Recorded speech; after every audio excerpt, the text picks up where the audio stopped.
Bro, please introduce yourself to the people, to the audience, so they can know. I know you, but I just want you to introduce yourself to the people so they know who am I speaking to. All right, so you're speaking to Kamal Yakubu. Yes, Yeah, sir. from Ghana. Spent a lot of time in South Africa. Yeah, And been traveling the continent. Been privileged to travel the continent also a bit this year. I've seen Lesotho. I've seen yeah, Botswana.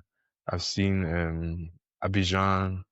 Yeah, so slowly, I'm lucky that I'm in a job that's about Africa, and yeah, it allows me to see a lot of the continent, and meet a lot of yeah, I mean, Africans trying to put the continent on a good path, yeah. Putting Mm, the continent on the map. mm, I still remember like when I met you. I was working there in that restaurant in mm, UCT. That was mm. like 2017, I think. Yes, Twenty, yes. eh, man, to be honest, uh, I'm gonna be honest with you. The reason why I was talking to you because, man, I'm not gonna lie to you. Like, working for a restaurant in the UCT, and then during the break, I don't know. I've never been to UCT, but the Mm, people that was coming there, like 98% of the people, they were white.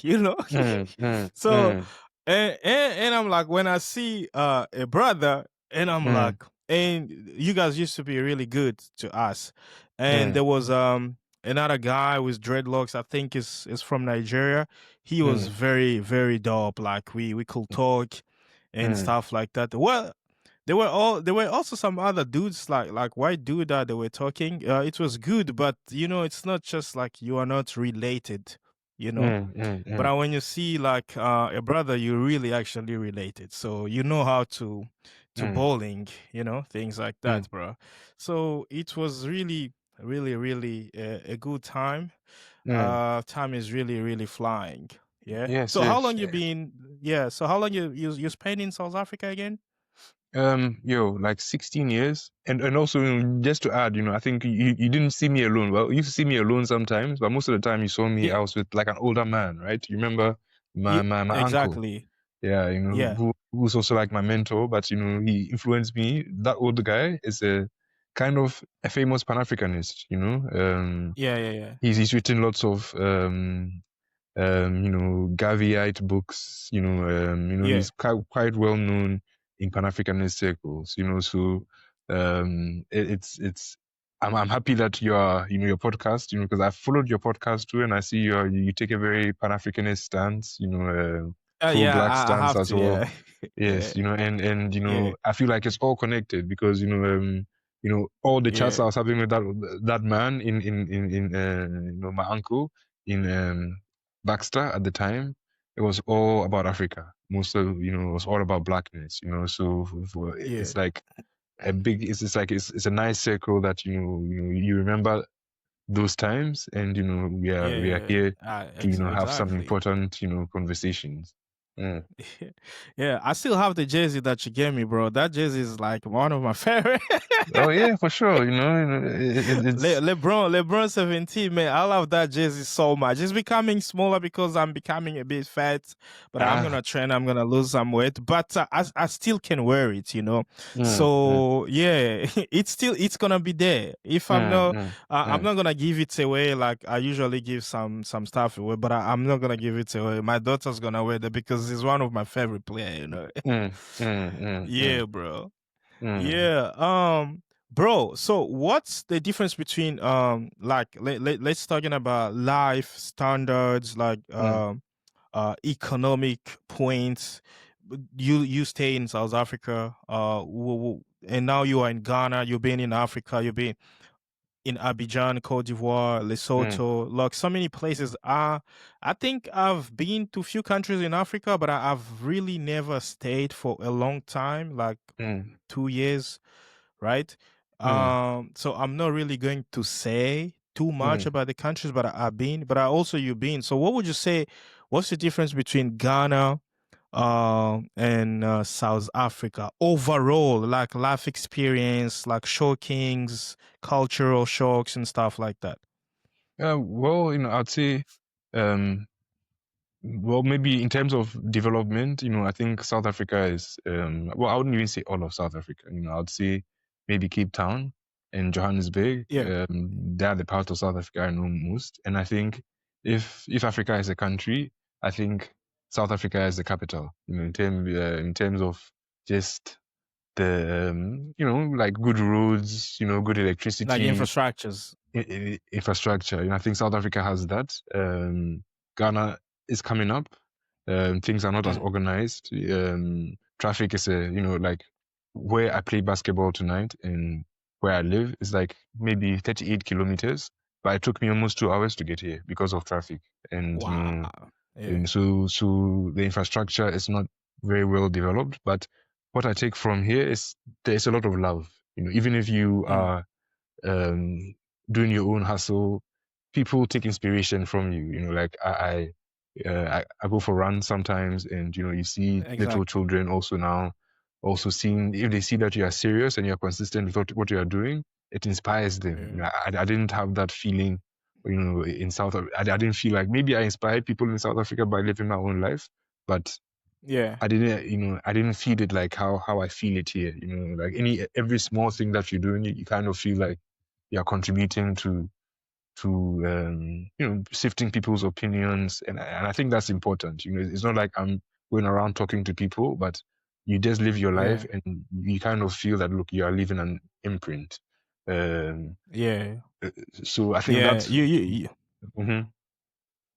You guys revolutionized the game of basketball. Like basketball in South Africa was really like nothing, but now I see guys are improving thanks to Yes, you.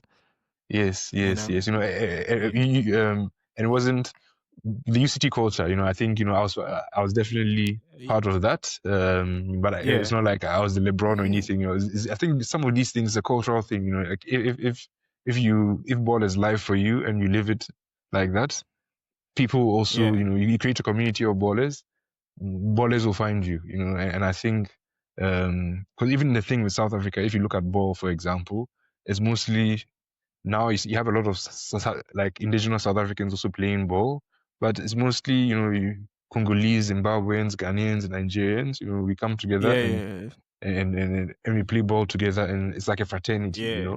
Mm, Yeah. mm, When I mm, came to South Africa really seriously, I used to think that because when I used to play basketball in Congo, basketball is actually big, but there is no infrastructure, you know. mm, Um, And then when you come to a country with infrastructures like South Africa, where like you cannot really travel a city without football stadium, like mm, in Cape Town, like you cannot really going like for 20 kilometers without basketball courts. And mm, then you go there, you find like the youth is not really empowering themselves like to play basketball, and then you mm, be like, damn, really? So I had that like that shock when I came to South Africa. And when you go there, you just find so many of the people that are playing basketball, they are foreign. It's not mm, really a culture like here in Cape Town. When you go to Battery Park mm, in there by Cape Town, you find Filipinos, Congolese, mm, Gabonese, mhm, few people from Zim, Cameroonians, mm, Ghanaians, Nigerians, and be like, you find really few South Africans. mm, And but now it's kind of like evolved, and then we already have like NBA stores and mm, all that. So it's pretty much it's getting there. So I'm sure within 10 years, basketball is gonna be a big thing, right? mm. Yes, yes, yes. Yeah, yeah, Mm, yeah. mm, So I remember you sent me that poster of, like Israel and Iran, bro. That was a hell of a fight, bro. The world is mm. going crazy. Yes, yes, yes. It's well, eh, I don't know, since I was born, like Middle East has always been fighting. So it's just now, you have different personalities involved. I Yeah. think that's what makes it shocking. Uh, however, it's yeah. I feel like maybe crazy is a good word because now, for example, I don't know whether you've been following the news lately, but you have the media now saying that the bomb that was dropped by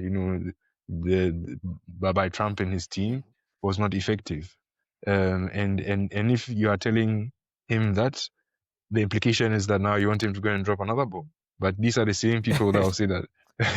Yeah, you see where it's going, because now he's now coming out to say that no, like I dropped the bomb and it was effective, Yeah. and now, if you keep on taunting him that it was not effective, surely he's going to drop Yeah. another bomb. But these are the same people that will tell you that, oh, don't drop a bomb too, but so I don't Yeah. really, I do think it's crazy because you even sometimes those who are speaking out against it seem to Mm.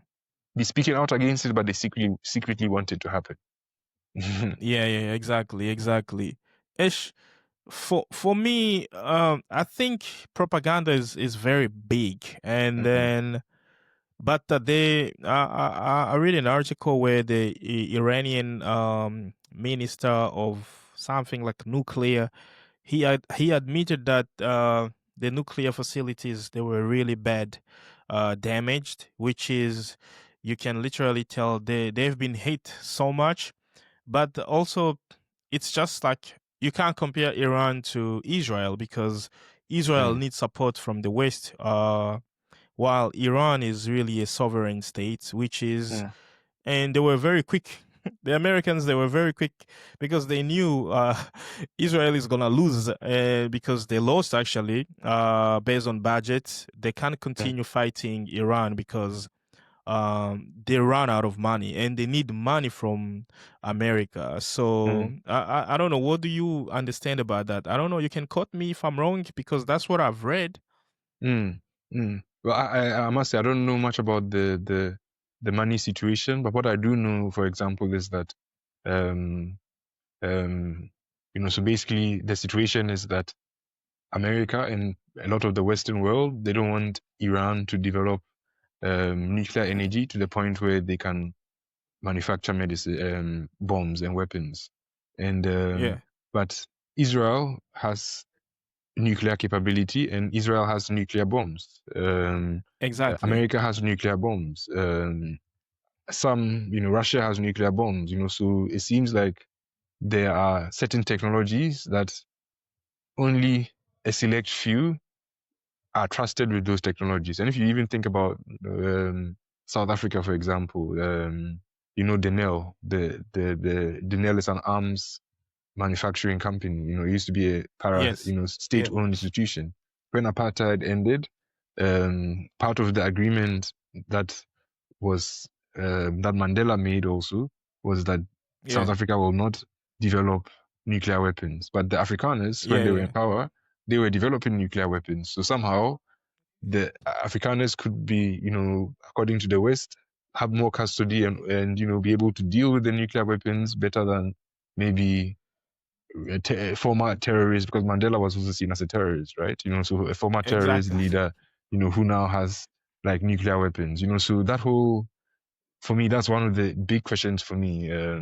That why is it that some countries can be trusted with nuclear weapons and other Yeah. countries are not to be trusted with nuclear weapons? So that's what stands out for me with this whole Israel Iran fight. Yeah. As for Africa, like it's actually very sad. We don't have any country with the biggest army that can representing us to the top of the world. Um, and also if you like the face atomic bomb that was Mm, the uranium that was used to bomb Nagasaki and mm. Hiroshima came from Congo, you know? So, Oh, and then, mm. yeah, yeah, yeah. I They didn't had know that. to, Mm, it's come from Congo. The mining called Shinkolobwe mining, which is mm, located in the southeastern Congo in Katanga. But mm, they had to dismantle everything after that, and Mm, then they took a big number of uranium, so I mean they can use it to their favor and mm, stuff like that. But yeah, so I think it's all about keeping the power, and they don't want Africa just to have those certain power, you know. mm, This is the reason why they were after this guy of Burkina Faso, Ibrahim Traore, because now he signed a deal with Russians' nuclear programs where he wants um, to develop some nuclear facilities in Burkina Faso and in Mali also. So that guy, they are after him. They are yes, really yes, after him. yes. Did you see that? Yes, I have, but also, the thing about Traore also, what I've noticed is that there's also a lot of fake news about him as well. Mm, Ghana is very mm, close to Burkina Faso, and there are some Burkina Faso, people, citizens that yeah, um, are not exactly happy with Traore. They are. I've been in. I know of certain people that can even attend policy discussions, and they don't even want their names to be mentioned that they to be attended. mentioned. Yes, because they are afraid of persecution from Traore. Oh, oh, really? So Is he a dictator? so I don't know, and it's not for me to say, but I, Mm, I, I do think that when it comes to military regimes, mm, power, is political power is through the gun. yeah, Every government, you need a military, you need an army, and you need a police. A government is the person who has the organization is having a monopoly on violence. So if you are a military in power, and they have access to the gun, human beings are we can abuse power. That saying that yeah, absolute power corrupts absolutely. So I mm, think there is as much as we are happy yeah. that the and Traore, I'm happy because he's young. He's like less than 35 years, and or just about 35 How years. And how old is he? 35, 34? I think he's even younger. I think he's 33 or 32, if I'm not mistaken. Wow. Okay. That's a good sign because Africa 65% of Africa is under the age of 35. And most of our Yeah, leaders yeah, are yeah, are are, are in their 70s. So I think part of the yeah. appeal of Traore is also because he's young, and he's Mm, got the energy, and he doesn't really follow the script that the 70-year-old establishment politicians in Africa follow. So yeah. I like that about him. But in terms of the news, that if you are not in Burkina Faso and the news you see online about him, the diaspora Mm. is happy about him. This day of AI, um, Yeah. there's a lot of fake news also about him. So I take Traore's news about him with a pinch of salt. Uh, Yeah. hmm. But you personally, do you like Traore or you don't? You're neutral. I'll be neutral at this point, because you Mm. look, history hasn't shown. I'm for democracy. Like I think not as the system of regular elections, but I think Yeah. um, as a as a virtue. I feel like even in conversation, you have to Mm. have dialogue. Two people have to talk. If it comes to governance, the the leader should say something, and they should also consult with the people that they are governing. I don't think that leading by force or taking decisions for people that for the better for that the decision will improve them is necessarily the right approach. I feel like any kind of leadership should be all inclusive. It should include everybody. Everybody should have a voice at the table.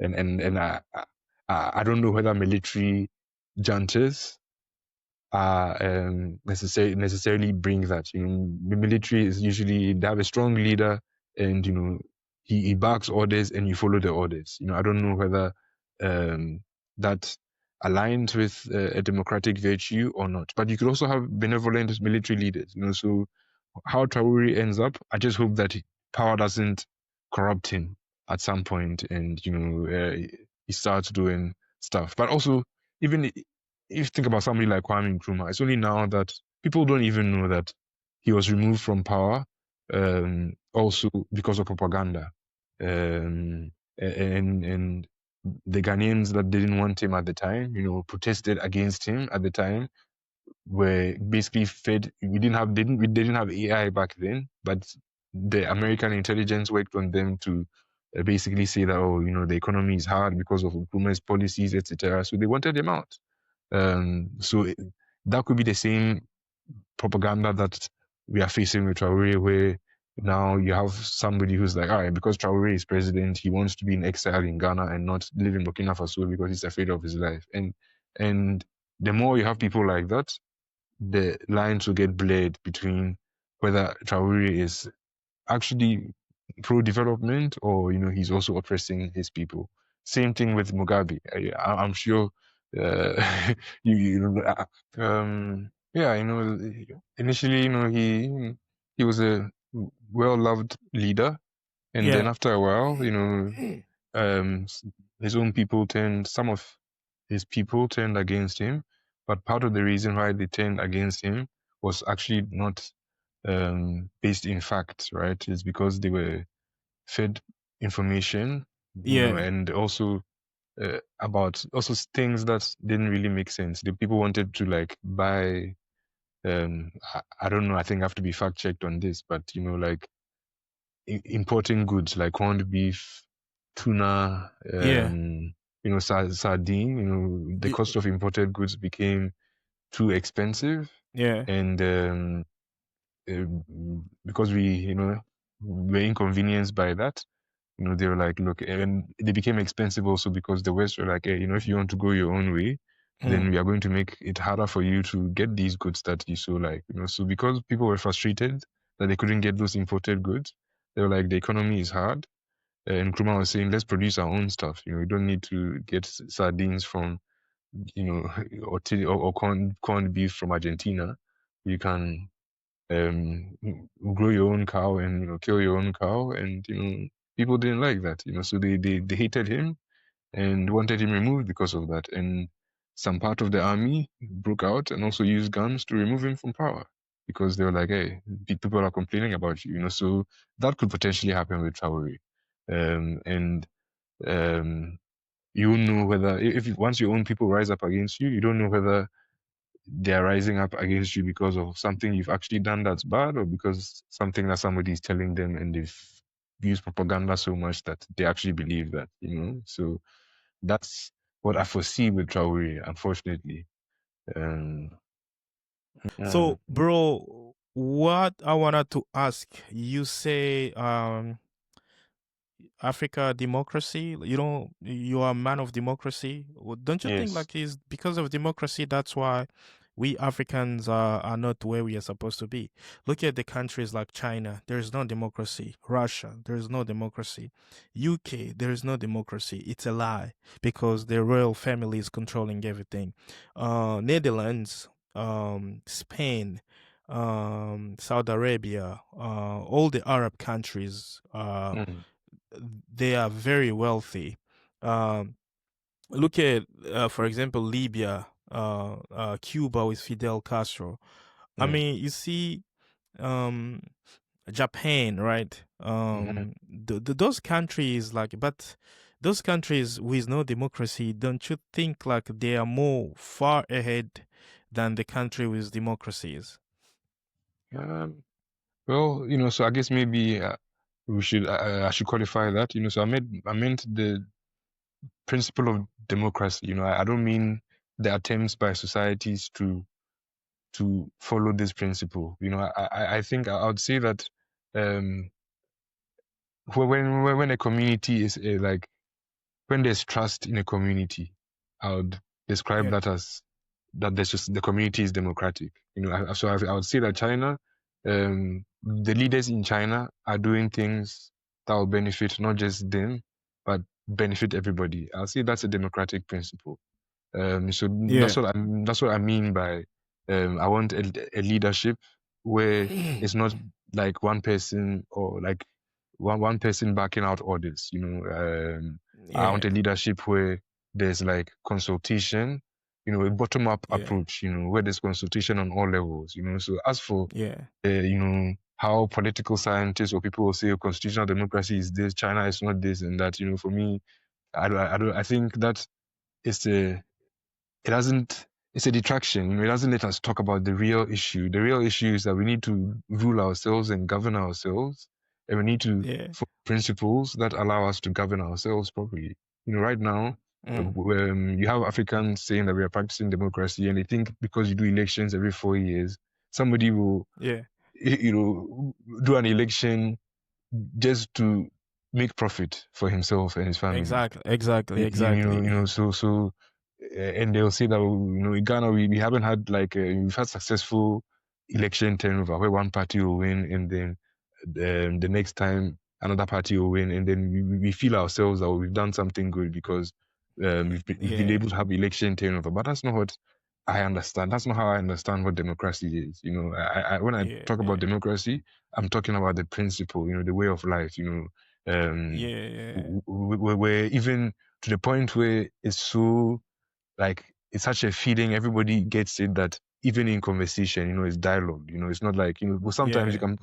you can see when somebody's not democratic or even in from just by talking with them you see that they don't even allow you to also a conversation doesn't really happen. They just tell you a point and then you get what I'm saying. Yeah. So I do think so that's what I mean by democracy. I can't say much about so Yeah. oh I I think get it. yeah, yeah. Mm, Oh yeah. mm. Yeah. You're about to say you think? So I would even say Russia. Yeah, you meet maybe Tucker Carlson or somebody who is in America, involved in American politics. They are communist country. They are this. They are this. Yeah. Um, but I think the danger also, so basically those, they can say it's a communist country because what they are attacking really is that they are saying that decisions are made without consulting Mm. everybody. So that's why it's a bad Yeah. system. But Yeah. I see. it might even be that some of the Mm. decisions that are made there actually consider everybody than the decisions that are made in America that was call itself a democracy. Mm. So Yeah. I think the democracy situation in Africa is, I think right now we are getting to a point where, a lot of people don't think about democratic principle, the principle of democracy when they talk about democracy. So they use the word, but it's quite a superficial understanding of the word. It's not That's that. the deepness of it. Yeah. Man, I think we're gonna have another Mm, episodes, but for sure, for sure. let's try to put a wrap over here for Mm, today. mm, Guys, if you've been watching this is Kamal Yakubu, is my mm, brother. We mm. met in Cape Town. Yes, sir. He's a basketball player, and he traveled all over, like he traveled in some part of Africa. Mm, And bro, so if you could advise any young African kid mm, right now, like in general, like mm. general advice about life and Africa overall, what would you advise a young kid who's watching this, or a young man, young entrepreneur who's Mm. watching this and they wanted to make their life better? Yeah. I say just open your eyes and ears, and just watch and listen to everything, like um yeah, learn from the world. You have to be curious about the world. You have to pay attention. I think a lot of people don't pay attention. So I think once if you can do that, pay attention, and not you just be present. I think you go far. Mm. Be Just curious about the world. and pay Bro, I'm attention. very curious. Yeah, yeah, yeah, and pay attention. Yeah. I like to pay attention. I pay Mm, attention. They say, I remember this quote that says, discipline is about paying attention to small details, mm, mm, small details, mm, because those small details add up to the big things, and that's how you make something. mm, mm, mm. Oh, this is powerful, brother. Like, if do you have any recommendation of any book, documentary that can open someone's eyes? Anything about being a pan African, or like anything, politics, entrepreneurship, Mm. business, finance? Because I Yeah, know Africans, yeah, we are stuck in finance. yeah. We are stuck in finance, and but I think it really starts with the person, the self. And for me, Yeah, I would say, something that is helpful in like religion, right? I think religion is also something that can stop people from moving forward in life. It's not just religion, yeah, but like following what everybody is doing, the social norm, what is normal out there. yeah, And if you're born in a society where everybody is Christian, you might want to be Christian also, or you're born in a society or a family where your parents are Muslim, or your parents are Christian, you might never even yeah, consider anything else because you're born into that, and that's yeah, how religion can hold you back. So for me, and even when I say religion, I'm talking about the understanding of the world as through a creator and a created, yeah, or yeah, a king and a subject. God is king. yeah, Sometimes people yeah, even say that. Um, yeah, I think it's a particular worldview, and I, somehow I managed to shift that worldview. So what helped me shift that worldview was being exposed to um, other cultures, like in China, not even the modern China now, but ancient China, where they didn't have an understanding of, oh, the world is, somebody has created me and I have to, think about my relationship with the creator. They had like the Tao, which is the way. yeah, And yeah, when I came across the Tao, even Western academics who had gone to studied ancient China were saying that the Tao was God.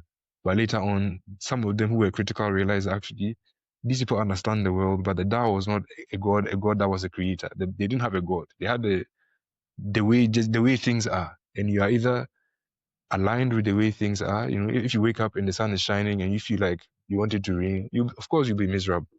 And mm, being able to be aware of the way things are, you have to be present. That's when they talk about meditation. exactly, When some other religion will talk about prayer, because good and evil comes in, and now it's not even, it's about being present and being meditative. So when I had that exactly, shift, my whole life changed. And I think that the way I had that shift was because I was mm, exposed to Western, like white men who were going to the East, who were also curious about the East and trying to yeah, interpret what they were learning from the East. And the person who helped me the most was Alan Watts. And Alan Watts, there are many YouTube Alan videos. Watts, Alan Watts. yeah, There are many Alan YouTube Watts, there are many YouTube videos about Alan Watts, and I don't know. I think yeah, maybe now it's becoming diluted. AI is going into it, but if you have the original Alan Watts, yeah, even videos on YouTube, and you mm, actually like follow it and like listen to, like you collect it and you structure it, you kind of study it, and mm, you learn it. I think it's not even a learning; it will change your life because it can help you break that prison of seeing the world through, I've been created by a God and now I'm the created and I have to pray to my creator. yeah, It can wow, get you to a point where you know that, look, the sun shines, sometimes it rains, and if you are present yeah, and you're able to go with the flow of how the seasons change, and yeah, be okay. Because oh, sometimes, for wow, finance, sometimes there might be an opportunity for you to make a profit. Sometimes there might not be an opportunity for you to make a profit, but you have to recognize it. exactly, Mm, you know? exactly, Mm, wow. mm, Bro, this is super amazing. So we've got a recommendation if you wanna be like the brother, like we all start in religions and stuff like that because people are like people are too religious, but they are not so spiritual. I've always mm, told people this. And the biggest recommendation of today is Alan Watts. You can check him on YouTube, Alan Watts. He's gonna change your life and mm, in all shape of your life, right? mm, Spirituality and in everything, so you can get more connected to the mm. nature and to God, right? Bro, Yes, sir. Yes, sir. this is really amazing, man. Like, thank you so much for your time. I'm gonna drop your handle there. Whoever want to follow my brother Kamal, you can Mm. follow him on Instagram. It's like you see he's dropping the knowledge on our podcast, man. We appreciate Yeah. you so much, brother. Yeah, and thank you for having me on. Like it's I think you've made my day also. I've had a very Oh, disciplined day. I moved from work to yeah, ball. And yeah. now I'm on this. Like I've been very And then you serious. have a program. Yeah, I had a Yeah, nice man. program today. Yeah, yeah. Oh yeah. Bruh, Mm, my brother, thank you so much. It's what's the time here? It's midnight 25 in Cape Town. I'm sure mm. you guys It's are it's two hours it's behind. 10:25. Yeah. 10:25. So I think I'm Thank you. just gonna wrap up and take the lights and go to sleep. Then I'm gonna edit tomorrow. All right, Ali. Have a good one. All right, my brother. Guys, if you're Okay. watching this, please hit the button, subscribe, activate the bell notification, and I'll Mm, see you in the next video. Please let me know in a comment what do you think. Check out Alan Watts and what do you think about what brother Kamal is telling us on the podcast. I all appreciate you right. so much, bro. All right. Appreciate you too. All right, man. Bye bye. All right, take care and may God bless Africa. May God bless Ghana. May God bless South Africa. See Yes, you, bro. sir. All right. All right. Ciao, ciao. Ciao.